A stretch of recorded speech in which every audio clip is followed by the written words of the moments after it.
Fala galera, Jesus Cop, Douglas Gonçalves por aqui para mais um Copiando Jesus, nosso podcast toda quarta-feira, juntos aqui nesse sofá, nessa poltrona abençoada aqui, para nós termos conversas sobre temas relevantes que estão ao nosso redor. E a verdade é que tudo que a gente faz aqui, desde um livro, a uma conferência, a um podcast, a uma live, tudo tem um objetivo, deixar você mais parecido com Jesus. Essa é a nossa visão, é isso que nós cremos, que a vontade de Deus para nós é que a cada dia a gente se pareça mais com Cristo e que a gente possa expressar Ele aonde Ele nos plantou. Que bom que você está aqui. Hoje vai ser um papo incrível que eu tenho certeza que vai te abençoar muito. E eu queria, antes da gente começar, só indicar para você uma leitura. Olhe para Jesus. Eu queria escrever um livro que seria Copie Jesus, né? Eu queria voltar, eu senti o Senhor me chamando para voltar à base do que Ele nos entregou como mensagem.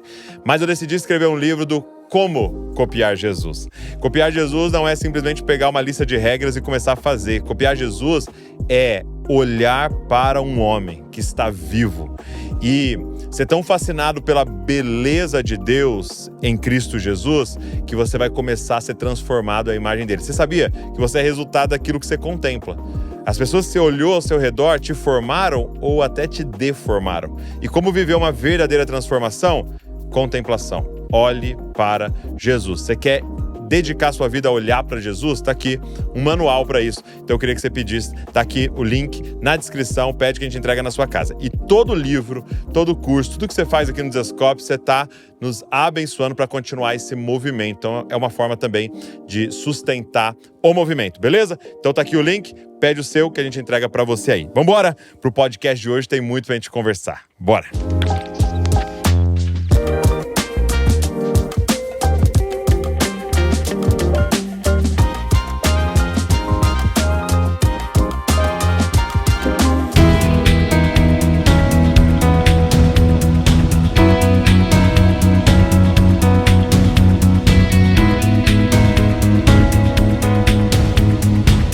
Apenas sobre qualidade estética, é sobre zelo e propósito. Reveste, vista sua armadura e declare sua fé. Wallace Brand, obrigado por você estar aqui. É uma honra estar aqui com vocês. Prazerzaço. Gostei desse sobrenome, né? É de verdade, Brand. Tá? É meu nome mesmo. Ah, não é tipo assim? É meu nome mesmo, não é artístico. Legal. Wallace Brand. Porque Branding vem do de branding, marca, né? Olha aí, de marca. De Deus, né? Profético. Deus profético. Tô todo arrepiado. Muito bom. Muito legal. O Wallace trabalha com um projeto, um movimento maravilhoso chamado Igreja Criativa, né? E você tem feito treinamentos presenciais, né? E viajado do Brasil, feito treinamentos com igrejas, mas também um trabalho online ali de equipar, treinar a igreja para essa presença digital online. É isso? Descrevi bem? Sim, perfeito. A comunicação, estratégia, criatividade. Desde a pandemia, né? A gente vem desenvolvendo bastante isso, com bastante intencionalidade também, de forma missional, para ferramentar a igreja atual, do dia de hoje. Muito bom, muito bom. Se você pudesse falar assim, ó, vamos começar já na jugular. Vou dar um número aqui, mas se você quiser passar ele, não tem problema. 3 principais erros que as igrejas cometem na comunicação hoje. Legal. Eu acho que o maior desafio, o principal erro deles, vem diante da comunicação. Também é objeto da comunicação, mas tem a ver com a visão da igreja. Quem é a sua igreja? O que a sua igreja é?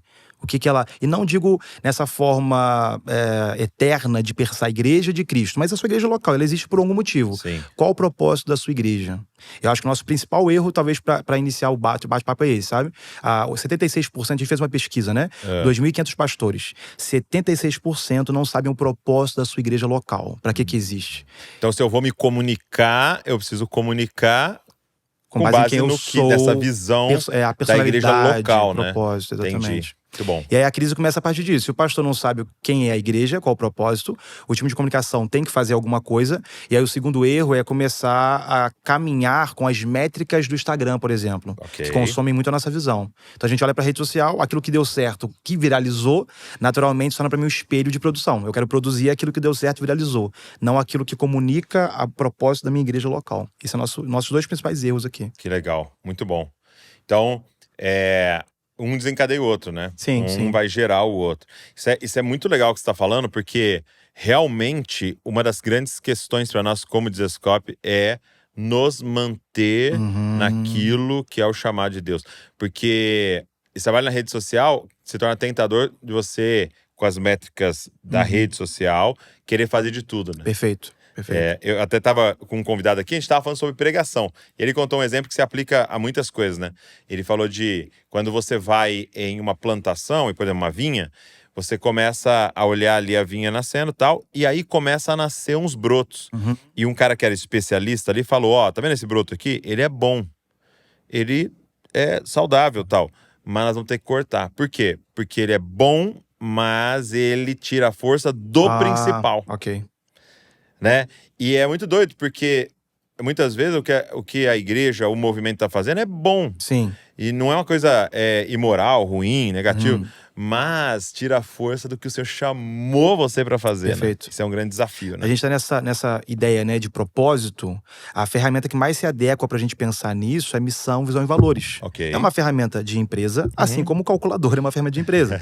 A Sim. ideia não é se prender... Com o microfone pode como ser. o microfone, uma poltrona e etc. A ideia exatamente é essa, sabe? É você ter uma visão de Deus. Cara, quem nós seremos ou queremos ser daqui a tanto tempo ou para ontem. E aí, com base nisso, tem uma missão diária. O que eu faço diariamente. Então, mas aí vou fazer uma pergunta estruturada para você aqui. Como você ajuda uma igreja a descobrir seu propósito, sua visão? Ok. Não tem uma fórmula para isso. Tá. Imagino que algumas igrejas se movem em resposta à sociedade, aquilo onde Deus plantou, aquela igreja local. Algumas nascem de um sonho, de fato, do pastor, de um presbitério, de um grupo de pessoas. Então é uma profunda conversa, não tentando descobrir, mas levar o pastor a descobrir isso em Deus. O primeiro caminho é esse. Então é o pastor ir pro Então, alto não é do monte. inventar. Não é inventar. É descobrir. Não é buscar uma solução, não é buscar métricas. Esse estudo começa espiritualmente. Não tem como buscar de forma no marketing como uma empresa. A gente busca isso, diz pro pastor, cara, sobe pro monte, dedo no monte, vai te dar uma visão, leva as pedras para escrever isso. E aí, basicamente, é isso. Quando o pastor entende isso internamente, a resposta à comunidade ou ao que Deus plantou no coração dele, a gente começa a trilhar isso como plano futuro. Então, 10 anos, 5 anos, aí começa a administração desse projeto, né? E aí, essa visão tem uma missão diária. O que eu preciso fazer diariamente para alcançar essa visão que Deus me deu, ou o que eu tenho que deixar de fazer também para alcançar essa missão, que você falou, de tirar alguns brotos que estão nascendo que podem atrapalhar, mesmo sendo ok, etc. E aí, com base nisso, tem esses valores. Os valores que você constrói. Cara, vamos lá. Eu gosto muito de pensar nisso. Muitas igrejas estão reescrevendo o seu manual, a sua visão, né? Então, 2 listas. Quem nós somos essa igreja que faz isso. E quem nós não somos. Nós não somos uma igreja que faz isso, isso, isso. Nessa construção, para revitalizar, faz muito mais sentido esse sim e não da igreja atual. Testemunhando do que você está falando, teve um momento aqui nosso, né, que a gente falou, cara, o Senhor nos chamou para ser uma igreja que sua base é nas casas. Né? Então, Deus nos chamou para isso. A gente tinha clareza disso. E foi muito legal, porque assim, o maior trabalho não foi ir para as casas. O maior trabalho foi cortar outras coisas. Que já funcionavam. Que funcionam em outros contextos. Que você tá abrindo o Instagram lá e alguém tá fazendo um negócio pro lado, incrível. tá todo mundo fazendo. E aí você fala assim... E até pressão interna de pegarem, vamos fazer também. Vamos fazer também. E você fala, cara, não é bom. Eu honro e vou em lugares que os caras fazem isso. Mas a gente não consegue fazer tudo. E se a gente tá pedindo pra pessoa ir para as pessoas irem pras casas, eu não tenho como eu pedir pra ela ir pra isso aqui, pra isso aqui, pra isso aqui, pra isso aqui. Então nós vamos ter que ter essa clareza. E é legal isso, a lista do que fazer, mas a lista também do que não fazer. Exatamente. Né? Nessa reestruturação, eu diria que a lista do que não fazer é mais importante. Porque se você tira algo que não é pra fazer, não é que seja errado ou etc, mas a ideia de, cara, vai ficar um vazio. E aí, nesse vazio, você reposiciona. Vamos lá, se tá vazio, o que fazer então? Eu acho que o pensamento é esse. E o desafio é esse, né? Olhar pro lado e ver todo mundo fazendo coisas que dão certo. Às vezes estão errados também em fazerem a coisa certa e errada. Mas são igrejas diferentes, propostas diferentes, propósitos diferentes. E a comunicação se perde nesse lugar. Porque se o pastor não consegue guiar, dizer, cara, estamos construindo isso e não isso, a comunicação precisa pegar referências. E aí, o grande mal do século para comunicação e criatividade é a referência do Instagram. Porque tudo agora é o que viralizou. O que mais deu certo para um ou para o outro. Então a gente acaba desenvolvendo uma igreja que é cópia, não de Jesus, mas uma cópia de uma outra igreja. Entendi. Então, você está dizendo que um dos maiores perigos é a gente sair fazendo pesquisa do que está funcionando. Sim. Na verdade, a psicologia fala que o que mais mata a criatividade é essa ideia de referência no direct. Olha que legal esse vídeo. Olha esse vídeo. Olha esse vídeo. Porque a criatividade precisa ser ativa. É você vê uma ideia, você tira da ideia o que é bom, o que é ruim e pratica ela. Então, quando você compartilha muitas ideias com o seu time de comunicação local, com o seu pastor, seu líder e tal, você tem muitas ideias, pouca ação. E aí você tem esse cemitério de criatividade por conta de referência. Então, quanto mais você consegue compartilhar, possivelmente uma igreja local, mais está matando o seu time de criatividade. Então, eles ficam presos no que o mundo está fazendo e não no que deveriam fazer. Olha, e tem muita gente achando que tá estimulando a criatividade, olhando tudo que para o que está acontecendo e tal. Então, a pergunta natural do que você está me falando: como faz para que um time cresça em criatividade? Como é que estimula a criatividade? Ok. Existe esse ambiente saudável de referência, né? Inclusive, ter isso como atividade. Semanalmente, a pessoa que é criativa, o voluntário ou profissional, ele pode um dia da semana, e ser criativo. Ir pro Pinterest, por exemplo, e buscar referências, outras igrejas, e estudar presencialmente, isso é muito importante. Mas eu penso que a criatividade, na verdade, a gente se enganou com isso. Não tem a ver com você criar coisas novas, até porque é um conselho de Salomão, já é princípio bíblico, né, de que existe nada novo. Então, a gente fica pensando, preciso criar algo novo. Não tem a ver com isso também. E não existe liberdade na criatividade. Você tem cercados criativos.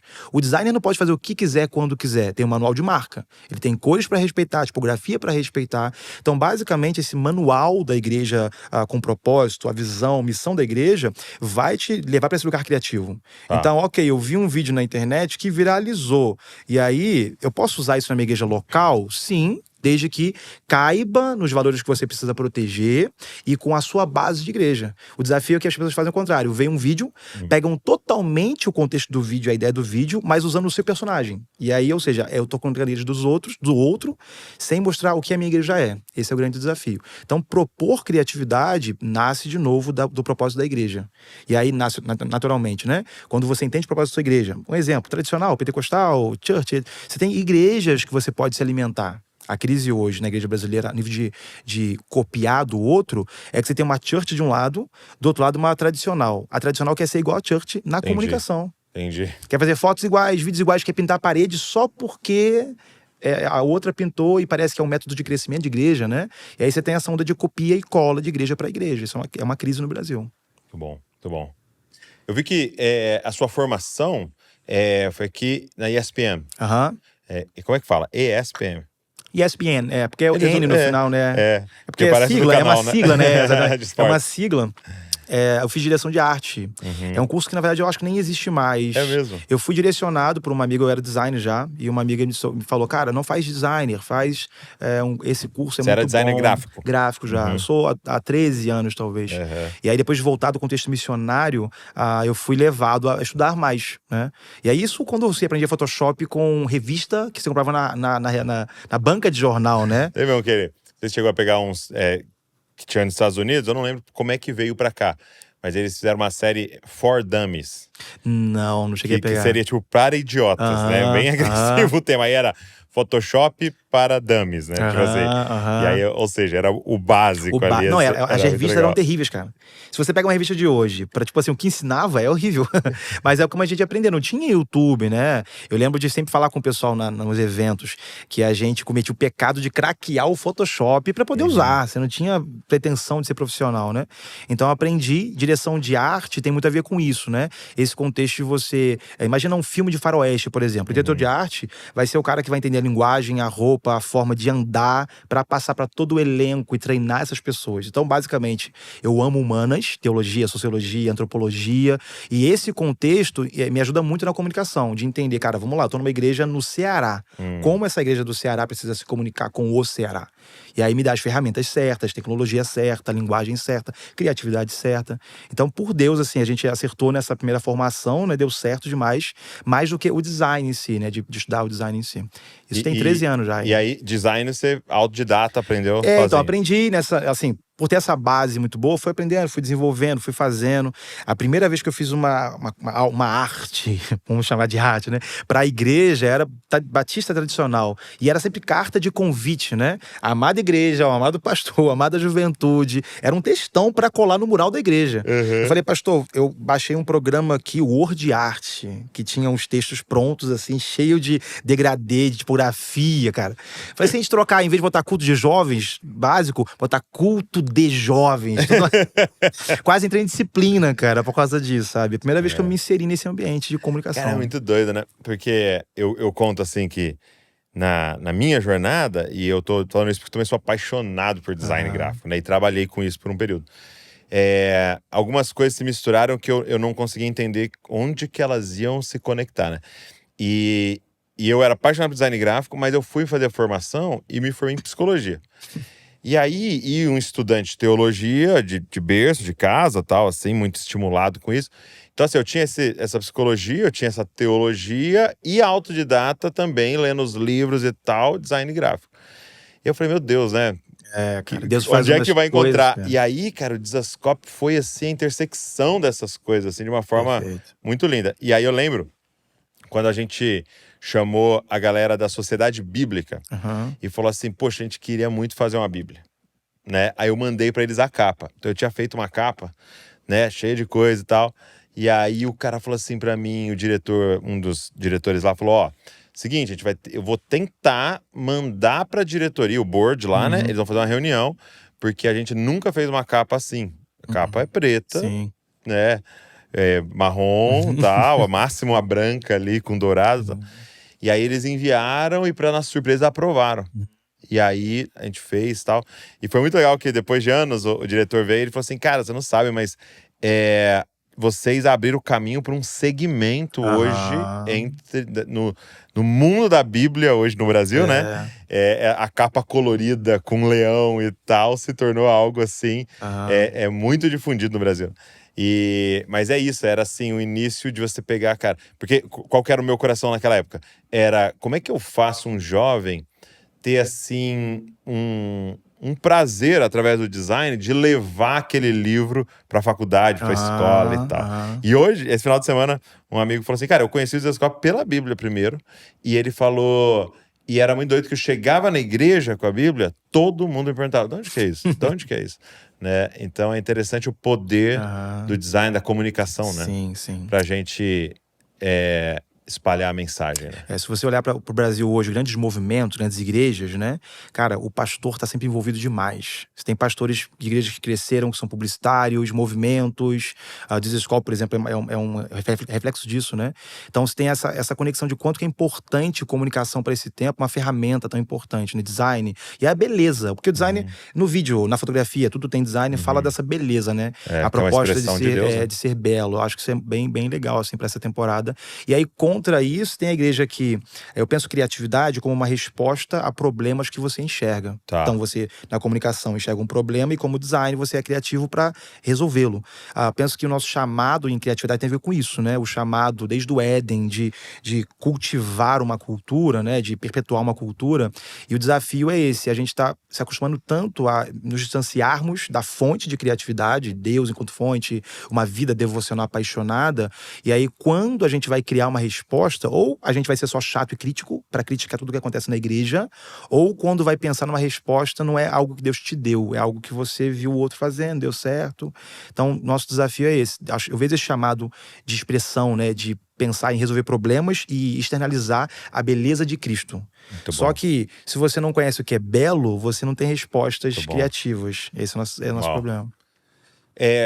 Como uma igreja pequena, em um bairro, tal, pode começar um time de comunicação? Legal. Primeiro, eu enxergo o desafio da igreja pequena, a quantidade de gente, número de pessoas, né?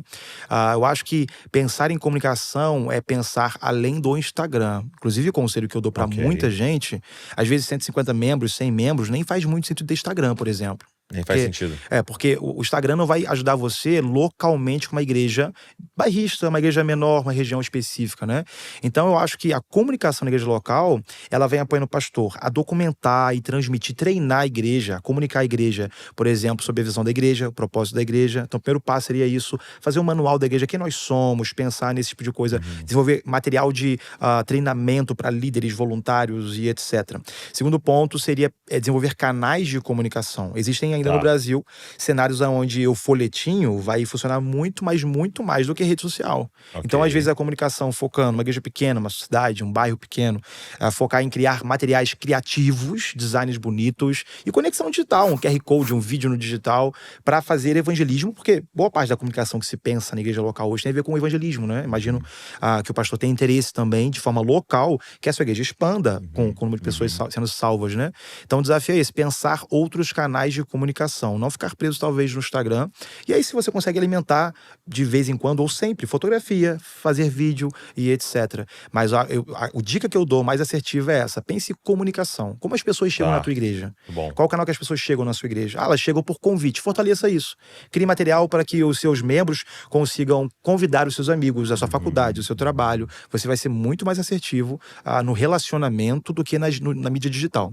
Então a comunicação na igreja local, ela talvez sirva mais para apoiar essa movimentação de relacionamento, de cultura de convite. Imagina que essa criatividade, a comunicação, faça um panfleto, um folheto para distribuir na faculdade. E aí na faculdade tem o QR Code ou o Instagram da igreja, né? Então alguém convidou e a comunicação vai reafirmar esse convite. Quando vê que a igreja é legal, é bacana, é uma estrutura bacana culturalmente falando, faz sentido na comunicação deles também.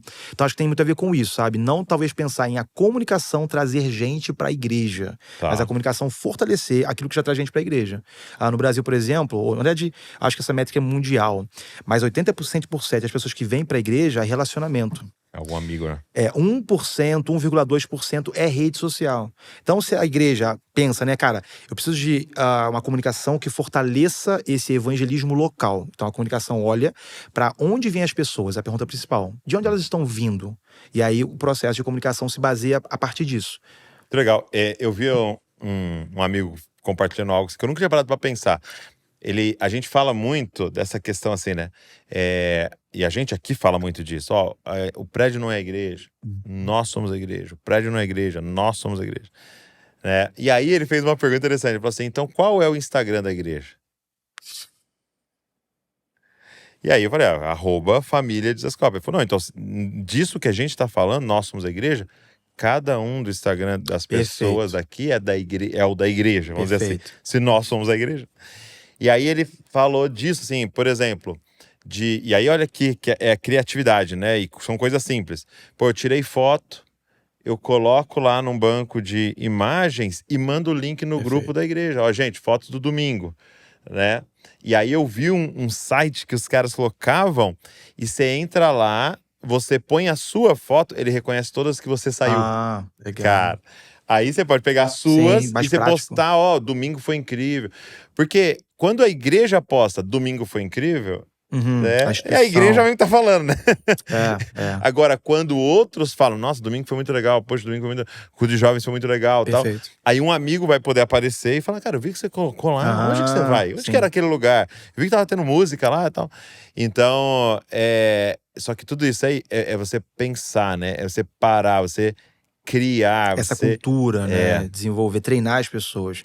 Eu falo muito sobre Efésios 4:11, a ideia dos 5 ministérios, e pensando que todos os ministérios não desenvolvem o seu ministério profético. Senão, né, o ministério profético fulano de tal. Acho que a ideia do cara se envolver com a igreja e desenvolver na igreja a profecia para a igreja cumprir a sua missão. Então, acho que a comunicação tem a ver com isso. Não é o ministério de comunicação fulano de tal. É a comunicação que entende esse universo, que é o cientista desse universo, mastigar essa informação e compartilhar com os membros, com todo mundo. Eu postei esses dias no Instagram, falei, não vale a pena você ter uma rede social da sua igreja bombadíssima se toda a igreja não engaja com você. Então, inclusive, seria uma estratégia, como estrategista falando, a melhor das estratégias possíveis. Se em vez de você ter a Instagram da igreja, instituição, que todos os membros aprendessem a trabalhar essa simplicidade, uma foto, 2, 3 fotos, não precisa ser um carrossel editado com 2, 3 fotos indo pra igreja. Sabe essa coisa de vlogzinho? Se me arrumando pra ir pra igreja. É uma coisa que o adolescente faz. E isso tem muito mais efeito do que uma rede social muito boa da igreja, entende? Interessante. Até porque o Instagram tem essa ideia global, então todo mundo vê pro reino, é legal, mas a igreja local, né, a instituição local, a igreja, ainda tem essa ideia missional local, evangelística. Então imagina que é muito melhor pra você, a tia, o irmão, o avô, o primo, que tem 50 seguidores, 500 seguidores, 1000 seguidores, mas é todo mundo da cidade, é todo mundo do bairro. Exatamente. E a rede social da igreja bombou tanto, 100 mil seguidores, mas o Japão, a China, todo mundo vê. E quando que é o culto? Exato. Qual o endereço? Vai ver o Quem vai endereço. Endereço longe pra caramba.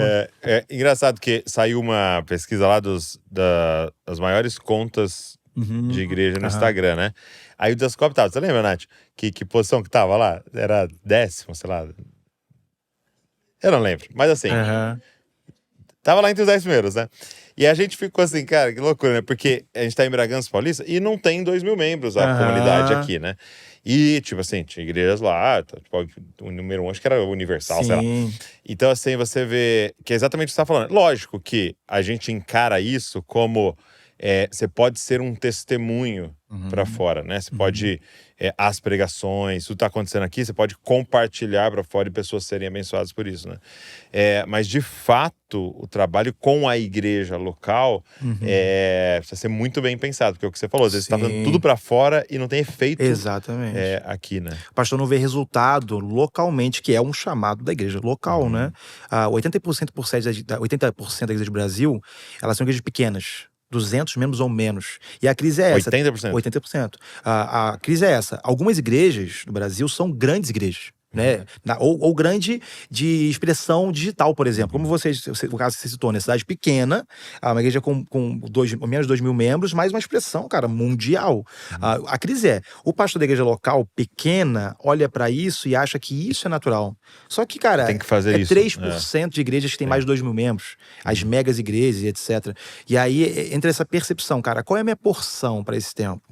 Vocês, por exemplo, que não têm essa intenção de ter um Desescope em cada esquina do Brasil. Qual a nossa porção? Então, nós estamos aqui localmente, entendemos que também somos uma voz para a nação, mas temos Bragança para ganhar. Como é que a gente pode fazer isso também a partir do digital, né? No Instagram, por exemplo. Inclusive, o Instagram, seja você com menos de 2.000 membros, ou 5.000 membros, ou 200 membros, não serve para comunicar com o membro da igreja. Ele não tem efetividade com o membro da igreja. Então, se você quer usar o Instagram, tem que ser para fora. E hoje, qual é o lugar mais efetivo para a comunicação com o membro da igreja? Com o membro da igreja, pensando em cultura, desenvolver cultura, um aplicativo talvez seria o melhor caminho. Só que, cara, no Brasil... É difícil, né? Poucas igrejas tiveram sucesso em desenvolver. É difícil educar as pessoas. Aplicativo, eu comecei a perceber, de uma forma geral, pode ser um aplicativo mais maravilhoso que tem. É muito rotina, né? Muito. Clicar no Instagram, clicar a pessoa no WhatsApp. aprender. Então você criar... E hoje... Eu lembro que na época da pandemia, os caras começaram a fazer muita coisa no Telegram, por exemplo. E aí eu lembro assim que acabava que chegava uma hora que você parava de ver, porque você não tem a rotina de entrar naquilo ali. Né? Você vê que quem ficou no Telegram, por exemplo, é quem trabalha muito com isso. Isso, no aí Discord, tem Telegram. No Brasil, hoje, o número 1 é o WhatsApp de utilização. Então, acho que uma igreja, pensando em comunicação, criando uma cultura. Não é só, vou usar o WhatsApp e vida que segue. Mas uma cultura de comunicação a partir do WhatsApp faz muito sentido. E aí não é o que a gente faz hoje. Hoje o pastor, presidente, administra o grupo de WhatsApp. E aí bota lá a conversa que quiser botar, o assunto que quer botar. É a comunicação assumir esse papel e pensar, cara, como eu posso olhar para o WhatsApp enquanto canal de comunicação? E aí você tem grupo fechado, tem grupo aberto, porque tem pastores no Brasil, né? Da minha igreja é um grupo geral, mas é fechado, só eu que falo. Só que, cara, o membro da igreja tá em um monte de outro grupo, cara. Tá o grupo de fitness, de academia, de não sei o quê. Porque tem a ver com interesse, entende? Então, se a igreja desenvolve um ambiente de interesse do membro, fala, cara, tem um monte de gente que pedala na igreja, vamos criar. E aí, não precisa ser um ministério. Pode até se tornar uma equipe, né, um ministério. Mas pode ser um grupo de interesse com pedal. Gente que quer aprender, que quer desenvolver, que quer caminhar, viver cultura. Então, pensando em comunidade, e aí comunicação, WhatsApp é o número 1. E aí, usando tecnologia, né? Disparo em massa, ferramentas, captura, guardar isso com legislação também, precisa importante. Mas o melhor caminho. Muito bom, hein?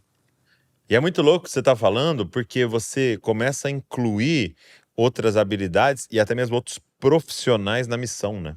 Exatamente. Porque um cara que sabe de automação, de inteligência artificial e tal, às vezes ele tava pensando, né? Não, minha parada é aqui, vou ganhar dinheiro e vou ofertar. Sim. Né? Mas agora você tá me dizendo sobre colocar ele diretamente na missão e algo, cara, Sim, impressionante da missão, né? De fazer... uma vez eu tava no Upper Room. Tava no Upper Room e eu tive a oportunidade de sentar com o pastor do Upper Room, né? O Michael Miller. E aí ele me deu um manual deles lá. E achei muito louco, porque sabe como eles chamam a galera da mídia? Eles chamam de escribas. E eu falei, caraca, mano, é exatamente isso. Porque, pensa comigo, quem é que registrava para deixar guardado aquilo para a próxima geração poder acessar aquilo ou para enviar para outros lugares o que estava acontecendo naquela comunidade, né? Eram uns escribas. Né? E aí ele falou assim, cara, então você imagina isso, você chegar para um cara que tá operando a câmera, chegar pro Natan que tá aqui hoje no corte e falar assim, cara, você tem noção que a sua função se equipara a desse levita, que esse cara consagrado pelo Senhor nas Escrituras para fazer. Então eu achei muito interessante assim, essa visão que ele trouxe de dar a devida importância pro que tá acontecendo ali, né? Sim. Eu penso nisso, por exemplo, sobre fotografia, né? A gente tem um time de fotografia desenvolvendo na igreja brasileira e isso tornou muito, muito importante, né? Sim. Só que a missão, eu não penso que seja do fotógrafo. Ele é, não que não seja missão, mas ele tem a missão de escriba, né? De alguma forma, registrar aquele momento. E aí entra uma comunicação com a igreja, porque a missão parte inicialmente de quem tá adorando. Então não tem a ver com esse fotógrafo fazer uma foto legal, mas tem a ver com essa pessoa pegar fogo e deixar que o mundo inteiro veja, entende? Então, a percepção, essa pessoa precisa ser sincera e tudo mais, não porque está sendo vista, mas porque está fazendo e cumpriu uma missão de adorar a Deus, de estar no culto, de ter comunhão com a igreja. De alguma forma, esse outro escriba, quem está documentando isso, consegue comunicar para o mundo inteiro, sabe? E não veja a minha foto, mas veja essa adoração que é verdadeira, é real, é na nossa igreja. Só capturando o que é real que está acontecendo. Então ali, existe né? uma mensagem que está sendo passada aqui e o trabalho dele é capturar isso e descrever isso, traduzir não isso. Criar a mensagem. Não criar a mensagem. Cara, agora uma coisa assim, que você me fez lembrar, assim, algo que tem me incomodado, e quando eu vou ministrar, tal, às vezes, é que às vezes o time... Lógico que eu tô na conferência, geralmente, da pessoa, né? Mas às vezes os times estão muito grandes. E aí, meu Deus, fica passando gente ali. E eu tô no primeiro banco lá, esperando pra pregar. Fica passando gente... Então, assim, tem 3 pessoas com celular, umas 3 câmeras, tem o cara da transmissão, tem os caras tirando foto e tal, e aí, tipo, não pode um ajoelhar que já tem lá já tem os caras em cima. Você tem pensado sobre isso? E até, assim, como é que a gente pode... Porque eu sei que as pessoas querem capturar aquele momento e tal, mas tem uma forma de ser mais discreto nisso. Assim, é bem crítico, virou muita piada também essa ideia do fotógrafo esperando o culto acontecer. O que é o culto? Alguém chorar. Se a pessoa não chorar, tipo, cara, faltou a foto de hoje. Então, são 2 coisas, assim, pra pensar. Primeiro que o time de fotografia ou criatividade, vídeo da igreja, são voluntários, pessoas que servem, obreiros, etc., mas não são profissionais. Existem alguns profissionais, eles amam fazer aquilo, são apaixonados, entenderam o propósito daquilo, mas não são profissionais. Eles não sabem. Você vai ver essa inteligência, né, esse cuidado num casamento, por exemplo. Cara, no casamento, ele não o cara tem que registrar, né? mas não pode atrapalhar. Então, assim, tanto mas que ele já vai vestido de um jeito mais discreto possível. A forma que ele se veste. Por exemplo, se tem lá no casamento 3 videomakers, 3 fotógrafos, eles se conversam pra ninguém entrar na frente um do outro. Imagina você fazendo um vídeo, o cara passa na sua frente, fotógrafo. Inclusive dá briga isso, né? Pra profissional, eu já fui profissional de vídeo também. Se o cara passa na tua frente, cara, tu derruba o cara. Fala, não pode, cara. Então, porque assim, a cena, né, o beijo, aí o cara tá filmando no take. Caraca. Então, assim, a igreja não aprendeu isso por ausência profissional. Então, você consegue ser inteligente em pensar igreja grande ou pequena. Cara, eu tenho, por exemplo, né, a possibilidade de alguém ficar, 2 pessoas, uma à direita, uma à esquerda, e aí nesse princípio do palco, né, olhando de frente, de costas, a câmera certa faz diferença, ou o celular com a lente certa, ou a lente. Porque, assim, o ideal é, cara, eu sei que a gente usa muito cinquentinha, que o pessoal conhece, né? Cara, pra igreja é legal pela claridade, lente barata. Mas, cara, atrapalha muito. E aí você tem que ir na cara da pessoa pra fazer aquilo. O irmão não sabe se pode abrir o olho, se é Deus que tá ali, se é... Então, assim, tem esse lado de não saber mapear a igreja e saber, cara, eu preciso... E às vezes é pouco. O profissional sabe, preciso de 10 fotos. Ele vai sair, acabou, 10 fotos. O cara voluntário, amador ainda, mesmo apaixonado, 300 fotos, consegue usar 8. Exato. Porque ele fica perdido. Então, é pensar sobre isso. No culto, cara, vamos lá. Como é que a nossa igreja funciona? Corredores, onde eu posso ir, chamar a atenção, tirar a atenção das pessoas. púlpito, palco, plataforma ou não, lente correta para isso, isso é um ponto importante. Outro ponto as pessoas já cansaram disso.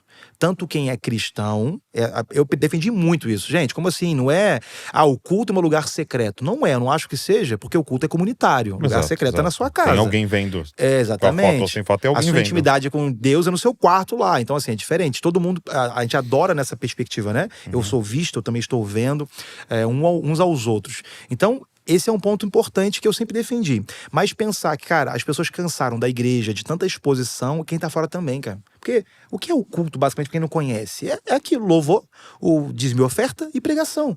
E toda igreja tem isso. Por mais particular que ela seja, toda igreja tem. Talvez inverta a ordem, pastor pentecostal ou tradicional, mas é sempre igual. Sim. A pergunta que fica, por exemplo, se tem comunhão na igreja, o que acontece depois que acabou o culto? O que acontece antes? E hoje existe um apelo de relacionamento. Exatamente. Eu digo hoje, cara, 70% relacionamento. Pessoas chegando, carros sendo abertos, portas, né? Pessoas entrando. Se você tem culto de manhã e à noite, cara, de manhã foca do lado de fora, foca no sol, pega a alegria das crianças chegando. 70%. 30%, aí você bota a igreja e uma foto bacana de igreja. Igreja aberta, cara, foto aberta, para as pessoas verem gente, sabe? Verem, não é porque aquela ideia da igreja cheia, não é sobre isso. É gente, é a prova social. E o pastor pregando, louvor, algo mais intimista nesse sentido, mas eu acho que parar um pouco dessa muita exposição do produto culto. A gente e até assim, aí algo, eu falando, tá? Não é o Alisson que tá falando. Para de ficar tirando foto do pastor. O pastor tá lá adorando, a esposa do pastor ajoelha, aí você tira uma foto da esposa do pastor e da esposa do pastor. Aí posta todos os dias lá, olha com o nosso pastor espiritual. Isso vai fazendo mal pro próprio líder, entendeu? E para a própria igreja, que vai construindo algo em torno de uma pessoa só. Cara, acho que é o momento da gente colocar a igreja, né? Por exemplo, uma coisa que eu falei pra galera aqui uma vez, né? Começou a se espalhar uma fama na nossa cidade que a nossa igreja era uma igreja de jovens. E aí eu já comecei a ouvir pessoas falando assim, não, eu não vou lá não, porque a pessoa era mais jovem, né? Então, vamos lá, não, é um negócio mais pra jovem. Eu falei, cara, então vamos ser intencional? Vamos registrar a galera mais velha da nossa comunidade, mostrando que não, é uma igreja de família. Igreja. É intergeracional, né? Tem mais velhos, E aí a gente começar a colocar de forma intencional, tá? Então, eu acho que a gente precisa ter intencionalidade, né? A fotografia, o vídeo, essa exposição de imagem da igreja tem a ver com esse posicionamento e resposta a problemas que você enxerga. A gente faz muito trabalho dessa forma, né? Ou uma igreja ficou só de ancião porque mostra muito, ou muito jovem, ou muito solteiro. Mas esse ponto de pastor é muito importante. Inclusive, assim, quais são os erros que veio de pandemia? Pastor sozinho na foto.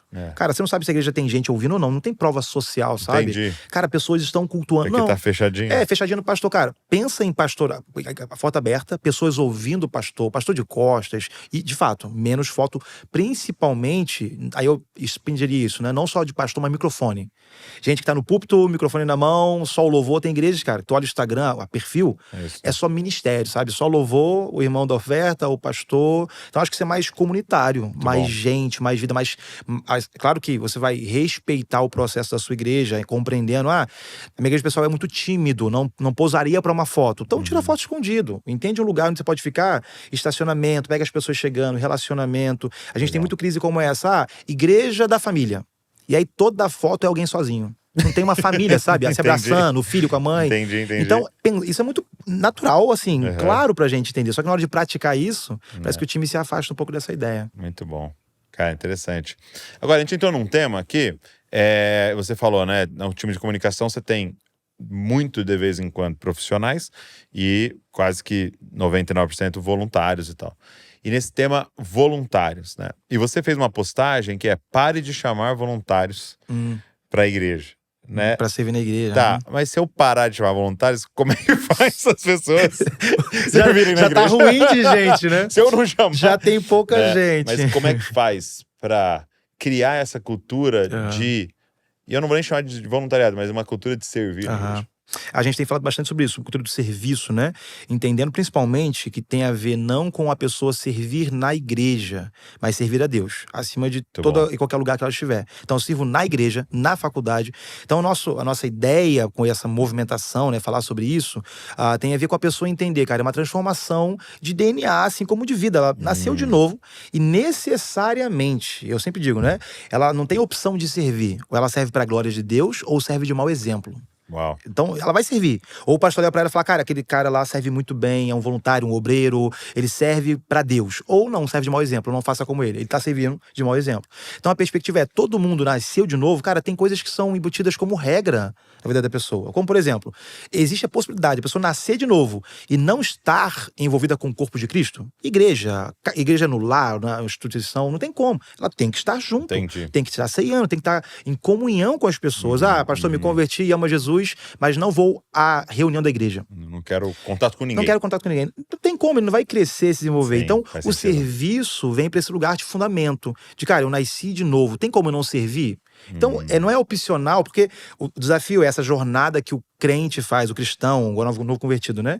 Ele entra na igreja, não sabe por onde que entrou. E aí fica ali 2, 3, 5 meses, 7 meses sendo servido. A necessidade de serviço, a urgência aparece.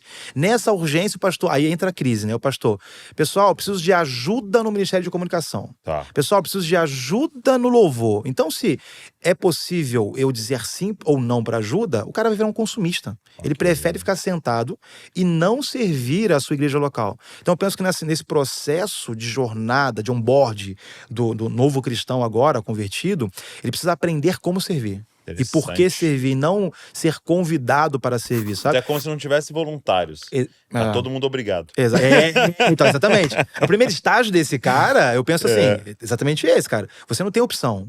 Claro que eu quero gente servindo comigo, e aí o voluntariado teve com isso, né? Entendeu, de próprio né? coração. Exato, cara, tipo, o Tô Davi brincando orando assim, sobre mas é isso, né? exatamente isso. O Davi orando no Salmo 51. Restaurem minha alegria da salvação. Ou seja, eu perdi a alegria da salvação, por isso meu espírito voluntário se desfez. Por isso que eu estava em casa e pequei quando tinha que estar na guerra. Então é meio que isso, sabe? No ano em que os reis saíam pra guerra, no tempo da primavera, que tudo tá dando muito certo, tá florescendo na minha vida, eu fiquei em casa. E Davi ora sobre isso. Se eu tiver de novo a alegria da salvação, eu terei um espírito voluntário e todo mundo vai ouvir falar do seu evangelho. É Muito basicamente bom, o que Davi tá muito falando, né? Então tem a ver com isso. Não trazer a opção da pessoa servir. Inclusive, ela não sabe o que é ser um cristão. Principalmente para quem converteu agora. O cara não sabe como é cultuar. O cara, se você tem que construir a cultura nela. Tem que dizer, cara, cultuar é assim. Você precisa se batizar, você precisa se relacionar, abrir o seu coração e estar nesse ambiente de pastoreio. Ela não tem noção de como ser um cristão. Então, se você deixar para ela desenvolver a noção daqui a um ano dizendo, gente, preciso de ajuda. Aí você entra nesse lugar de propósito e necessidade.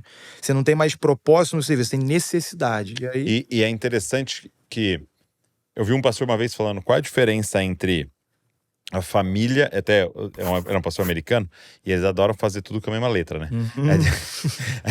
Qual era a diferença entre família e fábrica, né? Família e fábrica.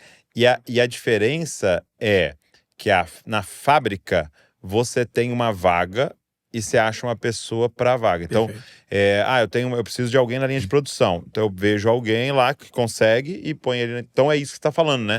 Gente, estamos precisando de mais alguém na mídia. Quem que pode nos servir aqui? Quem que pode ajudar e tal? E você acha a pessoa e encaixa ela na necessidade da instituição. Ele falou, qual é a diferença da família? É que eu olho pro meu filho e penso, quem é esse cara? E aí eu quero encaixar ele no propósito dele. Perfeito. Então eu não pego uma função e fico tentando encaixar ele na função. Eu pego ele e entendo quem é ele, né? E eu sei que é um desafio para a igreja, né?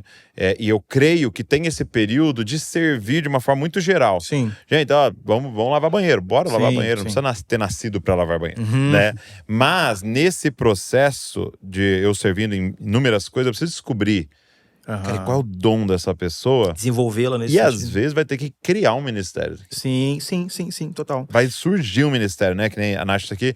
E começou agora um grupo com as mães e pais de crianças neuroatípicas. Então, você vê que não era só assim, tem necessidade, acha alguém. Mas é tipo, cara, tem essa galera queimando, estudando sobre isso, servindo seus filhos com conhecimento. Cria uma parada para essa galera servir a Deus também, nessa área também, que vai sim resolver uma necessidade e tal. Mas eu acho que esse é o grande desafio, né? Dessa jornada. Sim. De pegar a pessoa, servi-la, desenvolvê-la, curar, mas logo falar. Bora. A crise da fábrica tem a ver com isso, né? Você aprende uma função para servir na fábrica e a fábrica. E a aí fábrica. você aprende a fazer algo na igreja e não consegue fazer na sua vida e trazer, mesmo que seja cotidiano da sua vida, uma mãe que vive num contexto atípico e aí se desenvolve e pode auxiliar outras mães. Se ela não faz isso na igreja, se não aprende a fazer isso, na igreja ela é da mídia. E aí na rua ela entra em crise. E aí o propósito dela de serviço não faz muito sentido, sabe? Então por isso que a cultura do servir, ela é um movimento que precisa tocar a vida e ajudar a igreja, ou seja, ser uma resposta, sobejar para a igreja. Não ao contrário, eu aprendi a servir na igreja, fiz o curso da igreja. E na vida, tipo, eu não sei o que fazer, sabe? Não faço minha Não cama. tem propósito. Eu não tenho. Botei o crachá, virei um servo do Senhor, nada. né? Tirei o crachá, opa, não tô na minha Aí a função. mãe fala assim, pô, não dá pra levar esse crachá pra casa pra eu pôr no meu filho. Vive com crachá, né? A segunda, porque é exatamente esse. Aí entra. Eu não tenho nada contra a cultura do voluntariado, do obreiro, só que o propósito é esse: é trazer o serviço, que é o modelo de Cristo Jesus, inclusive, para esse dia a dia. E aí, isso, quando a pessoa aprende no dia a dia a fazer, a igreja precisa estar muito pronta para responsabilidade, para a cultura da responsabilidade. Se não tiver essa possibilidade de perceber, cara, eu percebi que esse cara, essa mulher tem um dom específico, algo específico, que não existe na igreja. E eu vim desse lugar há muito tempo atrás. Aí eu chegava, pastor, tem uma ideia assim, não sei o quê. Vamos orar. Porque pra entender o quê? Porque assim, não tinha na igreja. Era o louvor, era a palavra, era missões. Crianças. E aí quando você fala, eu quero servir a Deus. Eu sempre falo que isso é um dos principais negativos da cultura na igreja de serviço. Quero servir a Deus. Era sempre o louvor, crianças ou pastoreio. Quase sempre era missões ou pastoreio. Servir a Deus. Você fala, não, quero servir a Deus para além disso. Sou designer. Não tinha como. Era tipo, servir a Deus é ir pro campo missionário ou pro ser pastor. E isso hoje em dia, cara, se expandiu. Tem história de gente, você falou de áreas que qualquer um pode servir estacionamento. Mas eu acho que a pessoa entrou na igreja, ela pode começar a servir no estacionamento. Hoje, no Brasil, já tem inúmeras histórias de pessoas que se convertem no estacionamento, cara. O cara abre a porta, fala, tudo bem, boa noite, seja bem-vindo. O cara se converteu por causa de um boa noite. Um abraço. De um abraço. Uma oração, às vezes, acontece Então, no estacionamento. isso, antigamente era aquela visão, né? Vou trazer o visitante para a igreja para ouvir a pregação do pastor e quem sabe... Hoje, cara, as pessoas... tá mais plural, sabe? O serviço na igreja. E essa cultura do serviço, voluntariado obreiro. Cara, é muito difícil alguém falar... É assim, muito difícil não, né? Mas é poucas das vezes que alguém fala assim, não volto mais lá não, porque pregação... Cara, a maioria das vezes eu não volto mais lá, porque ou me ignoraram completamente ou me trataram mal. Na maioria das vezes é isso. Essa experiência é crítica, né? Porque a gente se tornou uma igreja institucional religiosa, de alguma forma divergente, né? A gente acha que a pessoa que tá vindo pra igreja, o visitante, nunca frequenta a igreja. Ele precisa amar a Deus e ter o critério de palavra de um cristão. Mas ele não tem experiência de ouvir outro pastor pregar. Então, pra ele julgar, poxa, eu não gostei do Lucas pregando hoje. Ele não tem base. Não tem ainda. Ele vai julgar a experiência. A experiência dele é o quê? Eu fui numa pizzaria e fui muito bem entendido. Eu vou na igreja, ninguém falou comigo. Cara, de alguma forma, na cabeça dessa pessoa que não é cristã, não ama a Deus, foi de curioso, isso se equipara. Entende? Então, essa experiência, eu sempre falo, né? A nossa crise sempre foi, as pessoas não podem ser consumistas, mas elas são, cara. Elas vêm pra igreja inicialmente como consumistas. Porque todo mundo nasce consumista. Consumista de leite. O desafio não é da pessoa deixar de ser consumista no início. É do pastor entender, cara, vamos lá, ele veio como consumista, tem um caminho pra esse cara se tornar um discípulo. Exatamente. De que maneira um líder centralizador mata uma cultura de servir? Acho que o maior desafio é o propósito, igual o próprio João, né, o Batista, vocação que nasce comigo, vai gerar muitos confrontos com o líder centralizador. Porque Deus parece de alguma forma nos últimos anos, cara, com essa ideia de criatividade também, tá liberando essa visão crítica de problemas que vão ser resolvidos com criatividade. Então o desafio é, um líder centralizador faz tudo e quando criticam o que ele fez, acha que tá falando sobre ele. As pessoas não gostam do meu tipo de liderança, só que é aquilo que ele fez. E possivelmente quem tá criticando, de alguma forma, tem chatos também, mas bastante. De alguma forma, bastante. Tem os críticos de plantão, né? Mas de alguma forma tem um zelo ali também, sabe? Alguém que tá, cara, pô, vamos lá, deixa eu participar Eu penso sempre disso. muito sobre isso, assim, de tipo, a pessoa parar e vir falar e mandar, geralmente é desconfortável, não é legal fazer isso, né? Se a pessoa parou e fez, mesmo quando ela fez, às vezes, de um tom não tão legal, é necessário parar e dar ouvidos, não?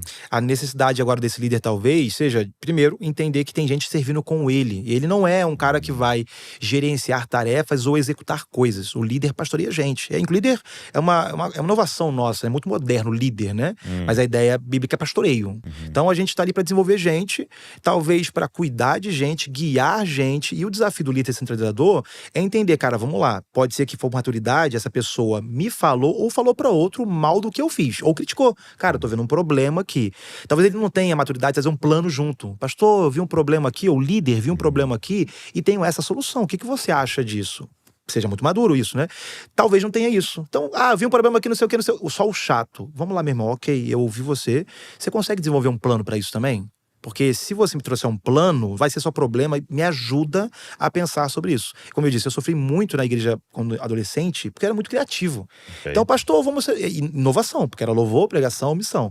Pastor, não, vamos orar. E aí hoje já existe no Brasil, por exemplo, Abba Church, Alcance, culturas de responsabilidade. O irmão viu o problema, qual é a solução? Eu tenho o Telmo lá da Abba Church tem esse exemplo, né? De um irmão que fez projeto de skate lá para atípicos. Pastor, pensei no projeto com skates, uma estrutura para crianças que não conseguem ficar em pé, talvez alguma deficiência, conseguirem andar de skate na praça. Nossa, irmão, que bom, começa quando? Já comecei, não, pastor. Exatamente. Exatamente. Porque Tive senão, uma visão para você. Porque às vezes a igreja também que se acostumou nessa cultura de centralização, acha que toda a ideia que tem, pastor, podíamos fazer, tem a ver com o pastor ou com o líder fazer. Você me trazendo trabalho. É quase uma parada meio pós-traumática, assim, lá vem mais trabalho, né? E o pastor às vezes se protege disso, o líder, né? Não, mas peraí, eu já tenho muita coisa pra fazer. Justo dele. Não, peraí, eu não consigo fazer isso também, então não vamos fazer isso agora. Em vez de responsabilizar. Olha só, amém. Eu posso te ajudar a preparar isso, vou te guiar, mas é contigo. Se Deus está te mostrando isso de alguma forma, necessariamente isso é uma cultura. E essa é a crise, né? O Brasil vive essa crise de cultura, de pessoas sendo empoderadas. Eu creio muito nisso, a partir de Efésios 11 também, né? De que o pastor, o mestre, apóstolo, etc., trabalham a igreja, desenvolvem a igreja para a igreja cumprir o ministério delas. Então, eu sempre digo, converso com os pastores nas reuniões, né? Para que serve o evangelista? Pessoal, para evangelizar. E o mestre para ensinar. Não. Eles servem todos eles para desenvolver a igreja, para que a igreja cumpra a obra do seu ministério. Bom. É interessante isso, de empoderar e trazer as pessoas para esse lugar, né? Eu vejo que um medo dos pastores, né? E cara, tem um lugar zeloso nisso. Eu vou usar a figura, né, do Judas, né? Você tem medo do Judas, você tem medo da pessoa que você vai falar, cara, traz o projeto aí, essa pessoa vai subir para a cabeça, né? Ou até quem trabalha com pequenos grupos, né? Vai uma pessoa para casa dessa pessoa, liderar esse grupo, e se ele começar a falar uns negócios lá, meio contra a instituição aqui, não sei o quê, e dividir a igreja e tal, né? Então, eu percebo que há um medo do Judas, né? Sim. E aí, para matar a possibilidade de Judas aparecer, há uma tendência a centralizar. Não, fala pra mim o que tá sendo. Não, mas aí eu vou lá saber. Junto. Não, mas tal. E aí você vai centralizando pra que Judas não apareça. Sim. E aí uma vez eu senti assim, o Senhor falando muito forte comigo nesse sentido de tipo, se você criar uma estrutura que é a prova de Judas, essa estrutura também é a prova de Pedro. A mesma estrutura que mata Judas e te deixa seguro, também mata Mateus. Mata Tomé. Mata todos os outros. E Pedro era 1 entre 12, né?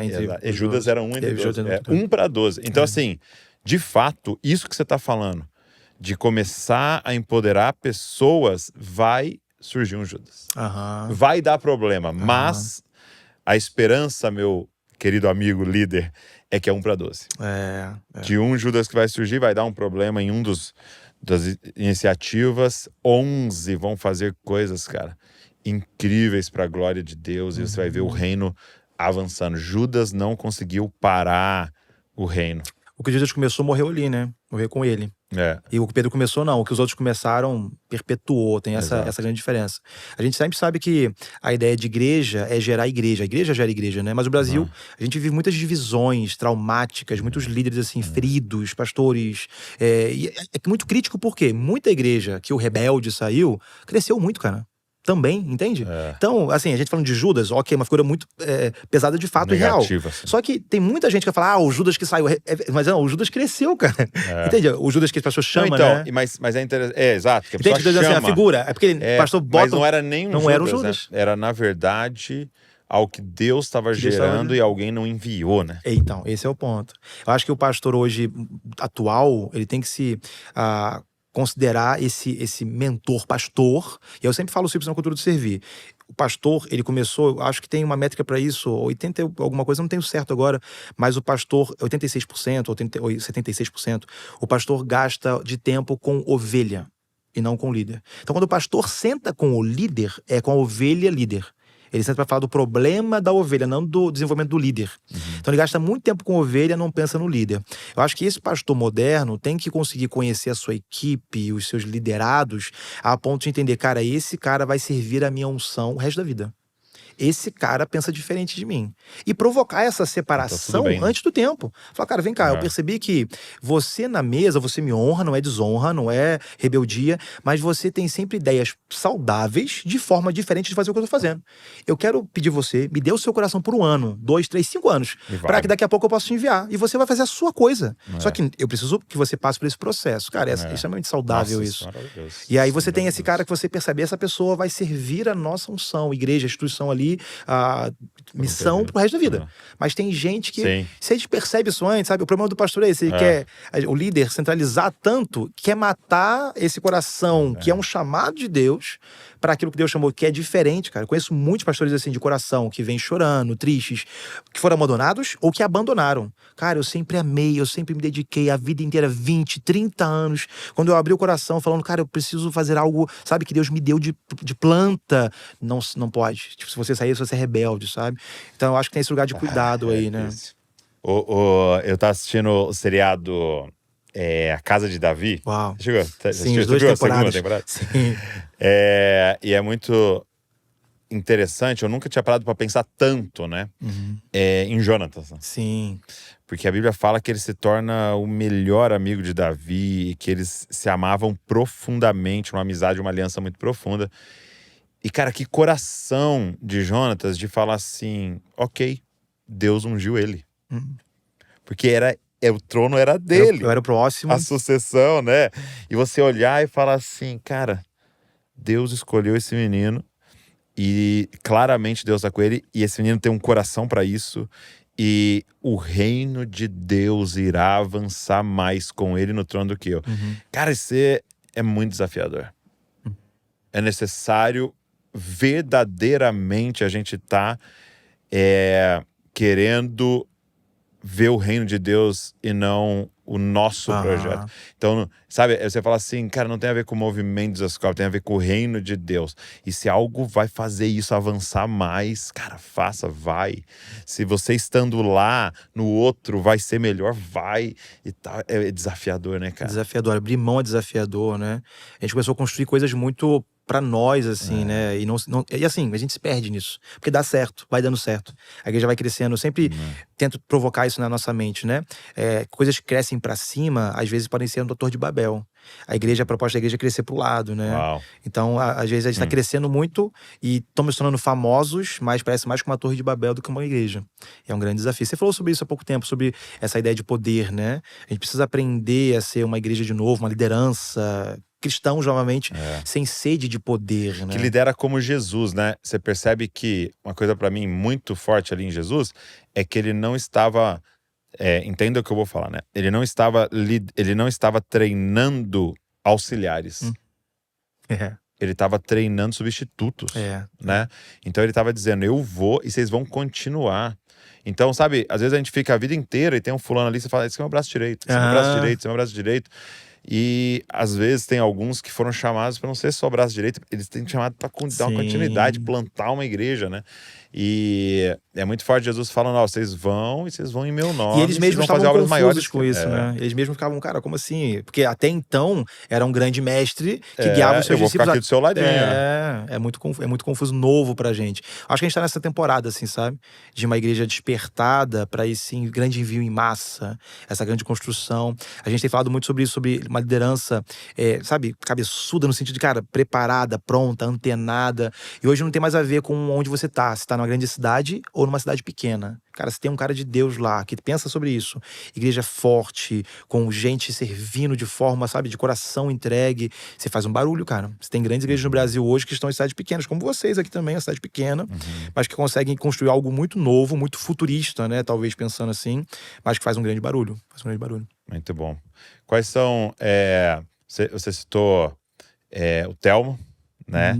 E, poxa, sou apaixonado pelo trabalho que eles desenvolvem, né? E aí é o que você falou, né? De uma visão, né? Porque você pensa no Telmo, você pensa no social, no impacto social que ele consegue causar na cidade, né? E tudo faz muito lindo, muito bem feito, mas não abre mão. É o que ele falou, né? Eles cortam uns brotos porque tem um negócio que eles estão fazendo, né? O Telmo tava falando uma coisa que eles fazem lá, aniversário para crianças que não têm condições. Cara, e aí você fica pensando assim, poxa, né? Pô, tem tanta coisa, precisa de comida, precisa de não sei o quê, vai fazer aniversário.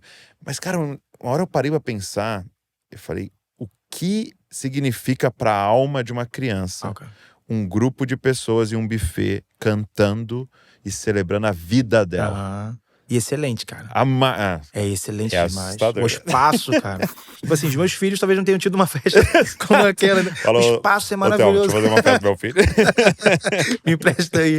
Cara, é maravilhoso, assim, o impacto, né, deles lá. Eu acho que, realmente... E, assim, é uma boa expressão. É muito conhecido, mas, cara, não é um cara que faz barulho no digital. A esposa é muito grande, ele é muito grande de forma digital, só que assim, eles são muito fiéis que estão construindo lá, entende? Não se vendem pra ser maior do que eles são, cara, no tempo de Deus. E estão construindo, estão desenvolvendo. Eu digo que o Brasil ainda conhece muito pouco do que eles fazem lá. As mulheres vivem pregando, vê o Telmo pregando, mas o pessoal gosta, vê um curso, mas o presencial, cara, o que acontece, o que desenvolve. E aí eu acho que entra num ponto muito legal, né? Que talvez a gente poderia firmar como base aqui, né?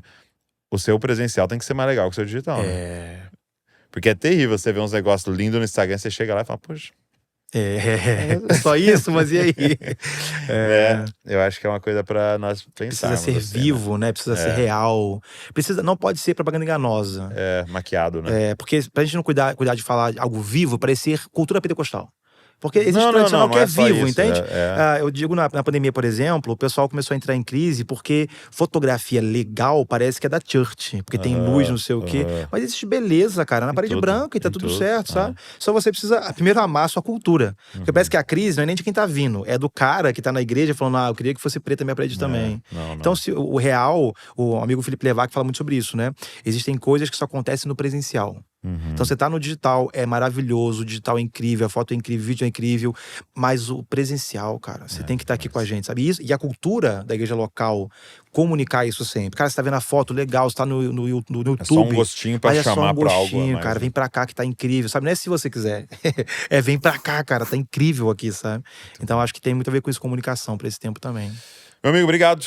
Eu quero deixar pra toda a galera que tá aqui, os links aqui das mídias sociais do Wallace para você poder entrar na Igreja Criativa, no seu perfil pessoal e quem sabe até chamar ele aí para sua comunidade para ajudar vocês a pensar e desenvolverem isso. Então quero deixar aqui para você entrar em contato com ele, mas obrigado por esse tempo e obrigado pelo trabalho que você tem feito, levantar essa bandeira da missão também ali no digital, que é algo tão importante para nós, é onde a gente se desenvolveu, é onde é o nosso trabalho principal e tem sido incrível o trabalho de vocês, viu? Uma honra, é muito bom, cara, servir o Brasil. Eu vim de uma família desestruturada, sabe? E aí poder servir o Senhor, alguém que era totalmente improvável. Na lista dos improváveis nem lá eu tava. Meu nome nem nessa lista tava, sabe? E tem sido uma honra rodar o Brasil, servir tantos jovens, né? Pastores e um garoto novo, tem 36 anos. Tantos pastores pedindo um conselho. É só Deus que faz isso, né? Então tem sido uma honra poder estar fazendo isso junto de Deus na igreja brasileira. Isso aí. Obrigado, meu irmão. Deus continue abençoando. Obrigado você que ficou com a gente, nos ouvindo, nos assistindo. Falei pra você que esse papo seria muito edificante. Acho que tem muita coisa borbulhando na sua cabeça aí, que você precisa parar para pensar, raciocinar, orar, colocar em prática na sua comunidade local. Pega esse link, cara, manda pra galera. Eu acho que você tem que mandar pro grupo de comunicação aí da sua igreja, a mídia, o pessoal que trabalha aí, e pra gente levantar esse assunto, essa conversa.